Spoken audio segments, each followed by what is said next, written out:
হর হর মহাদেব বলে বাবার জয়। বাড়িতে খুব সিম্পলভাবে শিব চতুর্দশী পালন করে নিলাম। আপনারাও বাড়িতে এভাবে করে নিতে পারেন। আর শিবের অভিষেকের সময় এই মন্ত্রগুলো পাঠ করে নিতে হয়। যদি মন্ত্র পাঠ করা সম্ভব না হয়, শুধুমাত্র ওম নমঃ শিবায় বলেও অভিষেক করানো যায়। প্রথমে একটি পাথরের থালার মধ্যে সাদা চন্দন দিয়ে ওম লিখে নিলাম। আপনারা অভিষেকের সময় অবশ্যই এরকম পাথরের থালা কিংবা পিতলের কিছু ব্যবহার করার চেষ্টা করবেন, কারণ প্লাস্টিক কিংবা স্টিলে শিবের অভিষেক করানো ঠিক না। এর মধ্যে কিছু ফুলের পাপড়ি ছড়িয়ে দিয়ে এবং বেলপাতা দিয়ে শিবলিঙ্গটি নামিয়ে নিলাম। আমার কাছে আরও একটি শিবলিঙ্গ আছে পাথরের, ওইটি আমাকে একটি লোকনাথ আশ্রম থেকে এক গুরু মহারাজ দিয়েছেন, ওইটিকে অভিষেক করে নিব। আর আছে নন্দী মহারাজ এবং বাসুকী নাগ। প্রথমে সবাইকে ঘি দিয়ে ভালো করে অভিষেক করিয়ে নিচ্ছি। সবার গায়ে প্রথমে ঘি মাখিয়ে নিলাম। একে একে সবাইকে ঘি মাখানোর পর এবার মধু দিয়ে অভিষেক করে নিচ্ছি।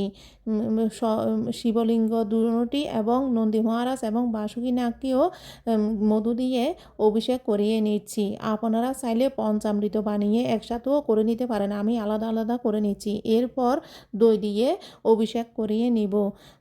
সবাইকে দই মাখিয়েও অভিষেক করে নিয়ে নিলাম। এরপরে দিয়ে দিব কাঁচা দুধ।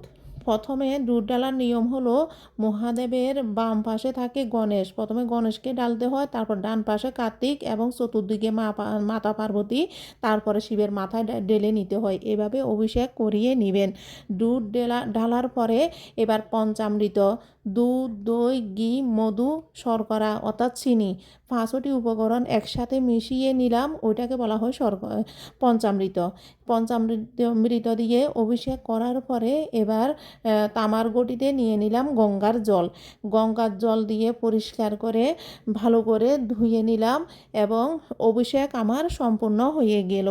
এবার একে একে সবগুলো শিবলিঙ্গ সমেত নন্দী মহারাজ, বাসুকীনাথ সবাইকে ধুয়ে মুছে পরিষ্কার করে আসনে তুলে দিলাম।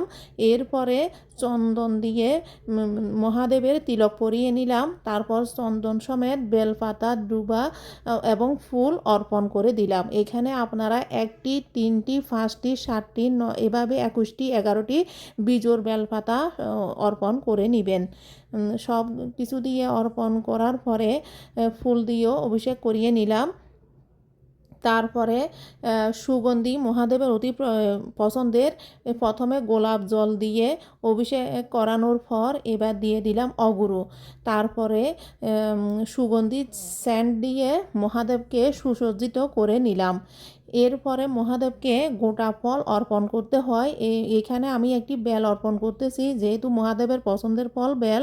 ওইটার মধ্যে চন্দনের তিলক পরিয়ে তারপরে বেল পাতা, দুবা ও একটি ফুল দিয়ে মহাদেবকে ছুঁয়ে অর্পণ করে দিয়ে দিলাম। তারপরে মহাদেবকে গোটা শস্য নিবেদন করারও নিয়ম আছে। আপনারা পঞ্চরবি শস্য মহাদেবকে এই দিন দেওয়ার চেষ্টা করবেন। এই এক একটি শস্য এক একটি দুর্ভোগ আমাদের নিঃশেষ করে। ওইটা আরেক সময় আরেক ভিডিওতে বলে নিব, এখানে অনেক বড় হয়ে যাচ্ছে। আমি নিয়ে নিলাম সাদা তিল, কালো তিল, হলুদ মুগ ডাল, তারপরে গোটা আতপ চাউল এবং গম। আমি এই পঞ্চরবি শস্য দিয়ে শিব মহারাজকে আজকেও অর্পণ করে নিচ্ছি। আপনারা আপনাদের হাতের কাছে যা থাকে, গোটা চাউল, কালো তিল, সাদা তিল, এগুলো একটু নেওয়ার চেষ্টা করবেন। আমাদের যখন মহাদেবকে চাল অর্পণ করি তখন আমাদের অন্নের অভাব হয় না। কালো তিল অর্পণে গ্রহদোষ, রাহুদোষ কাটে এবং সাদা তিল অর্পণে সুখ শান্তিতে সংসার ভরে ওঠে এবং গম নিবেদনে ধন প্রাচুর্যে অপার থাকে আপনার গৃহ। আমি সবগুলো অর্পণ করে নেওয়ার পরে মহাদেবকে সুসজ্জিত করে নিলাম। আমার অভিষেক এবং অর্পণ সম্পন্ন হয়ে গেল। বেলও অর্পণ করে দিলাম। আপনারা এখানে বেলের জায়গায় কলা, আপেল, যে কোনো ফল গোটা অর্পণ করতে পারেন, তবে গোটা ফলটি খাওয়া যায় না। পরের দিন যখন আপনার শিব চতুর্দশী পালন শেষ হয়ে যাবে তখন এটি জলে বিসর্জন দিয়ে দিতে হয়। আমি সব কিছু সম্পন্ন করে নেওয়ার পরে এবার ভোগ দিব। ভোগের জন্য কিছু ফল কেটে নিয়েছি। তবে এখানে একটা কথা বলে রাখা ভালো, শিবকে সরাসরি যদি ভোগ লাগান ওই প্রসাদ কিন্তু খাওয়া যাবে না। কিন্তু আপনি যখন বিষ্ণুকে প্রসাদ নিবেদন করার পর ওই প্রসাদ শিবকে অর্পণ করবেন, তখন কিন্তু এটি বিষ্ণুর প্রসাদ এবং শিবের প্রসাদ হয়ে যায়। তখন এটি কিন্তু সকলে গ্রহণ করতে পারবেন। এই কারণে আমি ওইভাবেই নিবেদন করার চেষ্টা করব।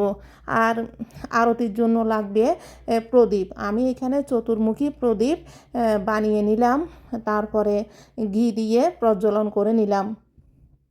প্রদীপটিকে ফুলের উপর স্থাপন করে নিলাম, কারণ খালি প্রদীপ স্থাপন করা উচিত না। এখানে আপনি প্রদীপের নিচে ধান, গম, যে কোনো শস্য দিতে পারেন।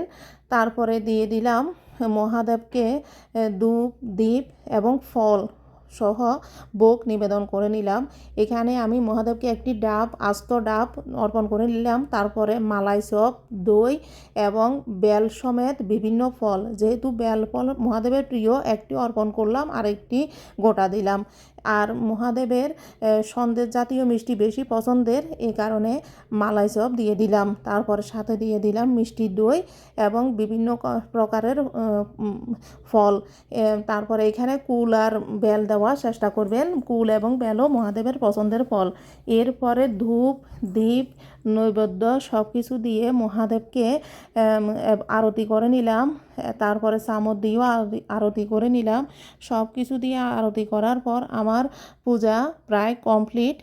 আর বাকি আছে পাঁচালি পড়া। এখানে যাদের কাছে পাঁচালি নেই তারা পঞ্চিকাতে যে শিবরাত্রি ব্রতকথার যে মাহাত্ম্য থাকে ওইটাও পাঠ করে নিতে পারেন। আমি এখানে আমার কাছে পাঁচালি আছে, আমি ভোগ নিবেদনের পরে পাঁচালিটাও পড়ে নিয়েছিলাম এক সুযোগে। তারপরে দেখিয়ে নিচ্ছি আমার পূজা কমপ্লিট হওয়ার পরে দৃশ্য। এভাবে সব কিছু অর্পণ করা থাকবে। আমি আজকে আর সন্ধ্যায়ও আর মহাদেবকে মাথা থেকে এগুলো নামাবো না। পরের দিন একেবারে নিয়ে এগুলো বিসর্জন দিয়ে দিব। এখানে দেখেন বন্ধুরা, আমার কাছে শিবরাত্রি ব্রতর পাঁচালিটা আছে, এই কারণে আমি এরই মধ্যে পাঁচালি পাঠ সম্পন্ন করে নিয়েছি। এরপরে মহাদেবকে ভোগ তোলার পালা। সব কিছু দিয়ে একেবারে সিম্পলভাবে আমি সাজিয়ে নিলাম। আমার আসনে আরও লক্ষ্মীর গড় ছিল, তারপর রাধাকৃষ্ণ যুগল ছিল, তারপরে লক্ষ্মী নারায়ণ, রাধাকৃষ্ণ, পঞ্চতত্ত্ব এবং নারায়ণ সবাইকে ভালো করে ড্রেসিং করে তারপরে ওদেরকেও সেবা দিয়ে পূজা একেবারে পুরোটাই কমপ্লিট করে নিলাম। সব কিছু কমপ্লিট করার পরে এবার আপনাদেরকে আমার আসনের লুকটা একবার দেখিয়ে নিলাম। আমি গোপালের সেবা করি, আর এখানে দুইটি গোপাল আছে, ছোট গোপাল। আমাদের গোপাল দুটিকেও ভালো করে সুসজ্জিত করে নিলাম আজকের দিনে। সব কিছু অর্পণ করে দিয়ে পূজা সম্পন্ন করলাম। পূজা সম্পন্ন করার পরে আপনারা এই ফল মিষ্টি গ্রহণ করতে পারবেন। আজকে আর অন্য কিছু গ্রহণ করতে পারবেন না। হরে কৃষ্ণ।